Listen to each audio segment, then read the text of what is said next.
Hi friends, welcome back to my channel. ఎలా ఉన్నారు? బాగున్నారా? నేను కూడా చాలా బాగున్నాను. అరుణాచలం వెళ్ళాం కదా, మొత్తం 3 days ట్రిప్ అన్నమాట. అయితే అరుణాచలం దర్శనం కంప్లీట్ అయిపోగానే నైట్ 3 o'clock ఇంకా మేము తిరుపతి అయితే వచ్చేసాము. కొండపైకి వచ్చిన తర్వాత రూమ్ తీసుకొని ఆ రూమ్ అలాట్ అయ్యేసరికి కొంచెం టైం పట్టింది. ఇంకా 11:30 అయిందనమాట. మేము రెడీ అయ్యి ఇంకా బయటకు అయితే వచ్చేసాము. ఇంకా వచ్చిన తర్వాత టిఫిన్స్ అవి ఏం చేయలేదు. ఎందుకంటే తిరుపతిలో టిఫిన్స్ ఎక్కడ తిన్నా కూడా అంత టేస్ట్ ఉండవు. అలానే సాటిస్ఫాక్షన్ కూడా అనిపించదు. ఎందుకంటే మేము ఎప్పుడు వెళ్ళినా సరే అక్కడ మనకి వేడివేడిగా సాంబార్ అన్నం పెడతారు కదా, ప్రసాదం లాగా అది తిన్నాం అనమాట. చాలా బాగుంది. ఎప్పుడు వెళ్ళినా కూడా మేము మిస్ అవ్వము, టేస్ట్ అయితే చేస్తాము. మీరు ఎప్పుడైనా తిన్నారా అది? ముందు రోజు నైట్ కూడా శివరాత్రి అని చెప్పి ఏం తినలేదు. ఇంకా ఎలాగా తినలేదు కదా అని చెప్పి అక్కడ మేము వేడివేడిగా సాంబార్ అన్నం అయితే తినేసి ఇంకా అక్కడ నుంచి వెళ్ళాము. నడుచుకుంటూ వెళ్ళిపోయాము దర్శనానికి. అయితే మేము వెళ్లే ముందు కొన్ని పిక్స్ అయితే తీసుకున్నాము. మనకు దారిలో వెంకటేశ్వర స్వామి ఆర్చ్ అది ఉంటుంది కదా, అక్కడైతే కొన్ని పిక్స్ అయితే తీసుకున్నాము. అక్కడ కొన్ని పిక్స్ అయితే తీసుకున్న తర్వాత ఇంకా ఫ్రీ బస్ ఉంటది కదా దర్శనంకి, ఆ బస్ అయితే ఎక్కిన తర్వాత దర్శనానికి అయితే వెళ్ళిపోయాము. దర్శనానికి వెళ్లే ముందు మనం ఎప్పుడైనా తిరుపతిలో దర్శనం చేసుకునే ముందు వరాహ నరసింహస్వామి దర్శనం అయితే కంప్లీట్ చేసుకోవాలి కదా. వీలైతే పుష్కరణ స్నానం చేస్తాం అనుకుంటే స్నానం చేసి వరాహ నరసింహస్వామి దర్శనం చేసుకున్న తర్వాత మనం వెంకటేశ్వర స్వామి దర్శనానికి అయితే వెళ్ళాలి కంపల్సరిగా. అలాగే మేము వరాహ నరసింహస్వామి దర్శనానికి అయితే వెళ్ళిపోయాము. యాక్చువల్లీ మేము ప్రతి ఇయర్ కూడా జూన్ జూలైలో వస్తుంటాము దర్శనంకి, ఫ్యామిలీ అందరం కూడా. కానీ ఈసారి మహాశివరాత్రికి అరుణాచలం ఎలాగో వచ్చాం కదా అని చెప్పి ఇంకా తిరుపతి దర్శనం కూడా చేసుకుందాం అని చెప్పి తిరుపతి అయితే వచ్చేసాము. వరాహస్వామి దర్శనం అయిపోయిన తర్వాత మాడవీధుల్లో ఏనుగులు అయితే తిరుగుతున్నాయి. చాలా భయం వేసింది, అవి ఎక్కడే పరిగెత్తుతాయి అని చెప్పి. చాలా మంది వాటి ఆశీర్వాదం కోసం దగ్గరికి వెళ్ళాయి. నేను కొంచెం భయపడ్డాను. ఫైనల్లీ నేను కూడా భయపడుతూ వెళ్ళి వాటి ఆశీర్వాదం అయితే తీసుకున్నాము. చూసారా ఎంతమంది దగ్గరికి వెళ్ళిపోతున్నారు, అస్సలు భయపడలేదు. బ్రహ్మోత్సవాలకు చూసేదాన్ని టీవీలో, కానీ ఫస్ట్ టైం ఇలా బయట నుంచి చూడడము. ఫైనల్లీ దర్శనం అయితే కంప్లీట్ అయిపోయింది. 3 hours తర్వాత ఇంకా క్యూ లైన్ లో నిల్చొని అంత కష్టపడి స్వామి దగ్గరికి వెళ్ళి స్వామిని చూసి వచ్చిన తర్వాత చాలా హ్యాపీ అనిపిస్తుంది. ఆ కష్టం అంతా కూడా మర్చిపోతాము. అదేంటో స్వామిని చూసిన తర్వాత బయటకు వచ్చి మళ్ళీ స్వామిని తలుచుకుంటే స్వామి రూపం కనిపించదన్నమాట. ఎందువల్ల తెలియదు. మళ్ళీ మిగతా ఏ దేవుణ్ణి తలుచుకున్నా కనిపిస్తారు. తిరుపతిలో మాత్రం స్వామిని చూసి మళ్ళీ బయటకు వచ్చి మళ్ళీ తలుచుకుంటే స్వామి అస్సలు కనిపించరు. మీకు కూడా అలా అనిపిస్తుందా చెప్పండి? ఒకసారి ఏడుపు వస్తుంది కూడా, సరిగ్గా చూడక గుర్తు రావట్లేదా, లేదంటే స్వామి మహిమ ఏమో అని మీకు కూడా అలా అనిపిస్తే తప్పకుండా కామెంట్ చేయండి. లడ్డూలు అవన్నీ తీసుకున్న తర్వాత అప్పటికే టైము 11 అలా అయిపోతుంది అనమాట. ఇంకా అక్కడ నుంచి వెంగబాంబ అన్నదానంకి వెళ్ళాము. మీరు ఏమనుకుంటే అనుకోండి, నేనైతే ఫ్రీగా చెప్తున్నాను. ఎందుకంటే నాకు ఎందుకో ఫుడ్ అస్సలు క్వాలిటీ అనిపించలేదు. తిన్నాను కానీ ఫుడ్ అయితే అస్సలు, అంటే ప్రసాదం అలా అనకూడదు అంటారు, కానీ ఎందుకో నాకు ఈసారి తిన్నా కానీ అంత సాటిస్ఫాక్షన్ అనిపించలేదు. అప్పుడున్న టేస్ట్ కూడా లేదు అనిపించింది ఎందుకో. మీకు అలా అనిపిస్తే కామెంట్ చేయండి. ఇంకా అక్కడ నుంచి రిటర్న్ అయిపోయామన్నమాట. సెకండ్ దర్శనానికి కూడా వెళ్దామని అనుకున్నాము, కానీ అదేంటో తిరుపతిలో ఆ వీధులన్నీ తిరిగేసరికి కాళ్ళు నొప్పులు అయితే వచ్చేస్తాయి కదా ఫుల్గా. అడిగే ఫుల్గా స్ట్రెయిన్ అయిపోయాం కదా, ఇంకా రూమ్కి వచ్చేసి పడుకుని పోయాము 12కి అలా అనమాట. ఇంకా మార్నింగే లేచి రెడీ అయిపోయాము. ఇక్కడ జీప్ అది మాట్లాడుకొని ఇంకా అక్కడ నుంచి మేము ఇస్కాన్ టెంపుల్కి అయితే వెళ్ళిపోయాము. మార్నింగ్ 9 o'clock అలా వెళ్ళిపోయాము అనమాట. ఏంటో ఇస్కాన్ టెంపుల్కి వస్తే మాత్రం చాలా పీస్ఫుల్గా ఉంటుంది. ఎన్నిసార్లు వచ్చినా కూడా రావాలనిపిస్తుంది. నేను ఇది తిరుపతి వచ్చినప్పుడు కూడా వస్తాను. ఇస్కాన్ టెంపుల్ని 1966లో ప్రభుపాదుల వారు అమెరికాలో స్టార్ట్ చేశారు. ఇస్కాన్ టెంపుల్స్ లో ఎక్కువ హరే రామ హరే కృష్ణ తత్వాన్ని బోధిస్తారు. ప్రతి ఇస్కాన్ టెంపుల్లో భగవాన్ ప్రభుపాదుల వారి ఫోటో ఉంటుందన్నమాట. మీరు ఎప్పుడైనా వెళ్ళినట్లయితే ఒకసారి చూడండి. మనం ఎప్పుడైనా ఇస్కాన్ టెంపుల్కి వెళ్తే మనీని డొనేట్ చేయొచ్చు అనమాట. మనం డొనేట్ చేసిన మనీతో వాళ్ళు అనేక మంచి మంచి కార్యక్రమాలు అయితే చేస్తారు. ఇస్కాన్ టెంపుల్స్ వారు ప్రతి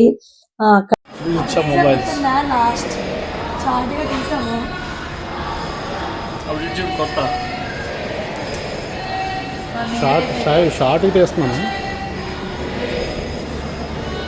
టెంపుల్ లోపల వీడియోస్ ఫొటోస్ నాట్ అలౌడ్ అనమాట, అందుకనే చెప్పి తీయలేదు.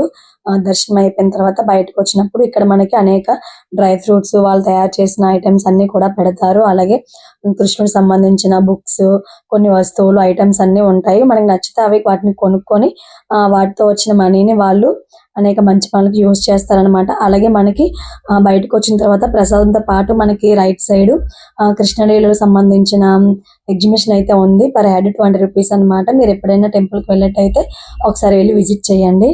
బయటకు వచ్చేసిన తర్వాత కొన్ని ఫొటోస్ అవి తీసుకొని పక్కనే ఉన్న కపిల్ తీర్థంకి అయితే వెళ్ళాము. ఇది మనకి అలిపిరి మెట్లకి పక్కనే ఉంటుంది. అలాగే ఇస్కాన్ టెంపుల్, కపిల్ తీర్థము పక్క పక్కనే ఉంటాయి.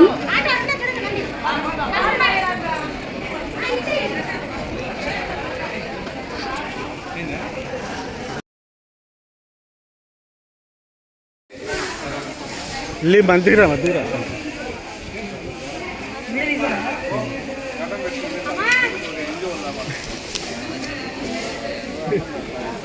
దగ్గరికి వెళ్ళాడు 10 రూపాయలు ఇస్తే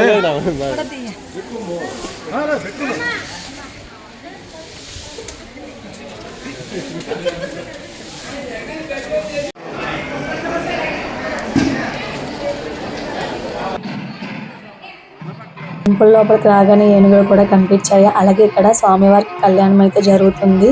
కపిలేశ్వర దర్శనం కూడా చేసుకుందామని చెప్పి వచ్చాము.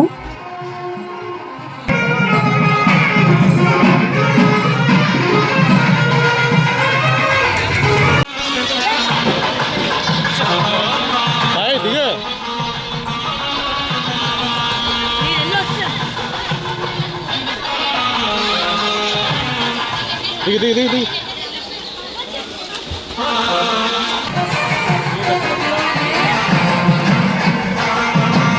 కపిల తీర్థంలో ఎప్పుడు వాటర్ వస్తూనే ఉంటుంది. లాస్ట్ ఇయర్ మేము వచ్చేటప్పుడు ఇదంతా కూడా క్లీన్ చేస్తున్నారు. ఇప్పుడు చూసారా వాటర్ ఎంత నీట్ గా ఉందో. ఇక్కడ కాళ్ళు చేతులు కడుక్కొని నీళ్ళు చల్లుకొని దర్శనంకి అయితే వెళ్ళిపోయాము. ఇక్కడ మనకి లెఫ్ట్ సైడ్ వచ్చేసి Lakshmi Narasimhaswamy temple, right side Kapileswara temple అన్నమాట. అయితే మేము ఇదంతా చూసి దర్శనం చేసుకున్నాము. అక్కడ దర్శనం అయిపోయిన తర్వాత ఇంకా అక్కడ నుంచి మేము గోవిందరాజు టెంపుల్కి అయితే వెళ్ళాము. గోవిందరాజులు స్వామివారికి ఇచ్చిన అప్పును తీసుకున్న తర్వాత ఆ డబ్బును కొలిచి అలసిపోయి కొంచెం తల కింద పెట్టుకొని ఉన్నట్లు దర్శనం ఇస్తారనమాట ఈ టెంపుల్లో. ఇప్పటికే టైం 1 o'clock అవుతుంది. చూసారా ఫుల్ గా ఎండ అయితే ఉంది. తిరుపతి వచ్చినప్పుడు ఎప్పుడు కూడా పద్మావతి అమ్మవారు అలాగే గోవిందరాజు టెంపుల్ దర్శనం చేసుకోవాలి. అవునా ఆడ పెట్టేనా?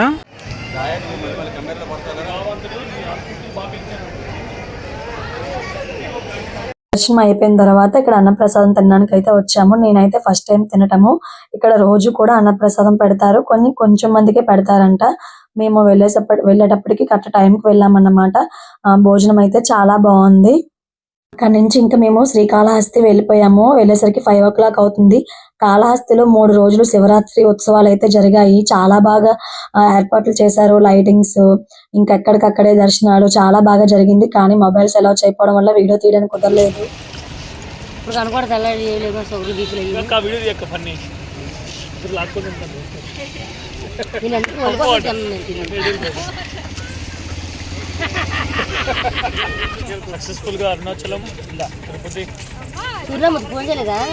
శ్రీకాళహస్తిలో దర్శనం అయిపోయాక స్టేషన్ కి వచ్చేసాము.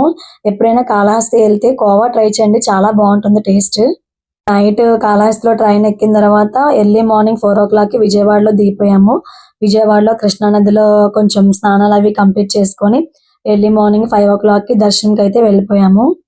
దుర్గమ్మ దర్శనానికి నేను నవరాత్రిలో వచ్చాను. మళ్ళీ ఇది సెకండ్ టైం వచ్చాను అమ్మవారి దర్శనానికి. మార్నింగ్ అమ్మవారి దర్శనం అయితే కంప్లీట్ అయిపోయింది. చాలా తొందరగా ఫస్ట్ టైం అన్నమాట నేను ఇంత కొంచెం ఖాళీగా ఉన్నప్పుడు అమ్మవారి దర్శనం చేసుకోవడము. మార్నింగ్ దర్శనం అయిపోయాక ఇంకా బయటకు వచ్చేసిన తర్వాత కొన్ని ఫొటోస్ అవి వీడియోస్ అవి తీసుకొని ఇంకా రిటర్న్ అయిపోయామన్నమాట.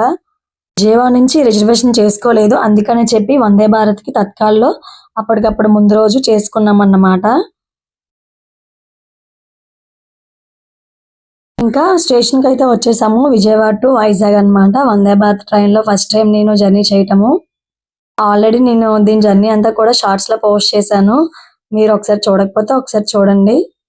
హైదరాబాద్ నుంచి వస్తుంది. ఎప్పుడైనా మనం టికెట్స్ చేసుకోలేదు, ఏదైనా అకేషన్ ఉంది, ఫంక్షన్ ఉంది, రావాలి అనుకున్నప్పుడు మనకి మార్నింగ్ ఎక్కితే ఈవినింగ్ చాలా ఈజీగా వచ్చేస్తాము. అలాగే మనకి ఫుడ్ కూడా అవైలబుల్ గా ఉంటుంది. మనం టికెట్స్ బుక్ చేసుకున్నప్పుడు ఫుడ్ కావాలనుకుంటే పెట్టుకోవచ్చు, లేదు అంటే స్కిప్ చేసేయచ్చు అన్నమాట. టేస్ట్ కూడా చాలా బాగుంటుంది. అలాగే మనం విండో సీట్ పక్కన కూర్చొని వ్యూ చక్కగా ఎంజాయ్ చేయొచ్చు. ఎప్పుడైనా వందే భారత్ ట్రైన్ ఎక్కినట్లయితే తప్పకుండా కామెంట్ చేయండి.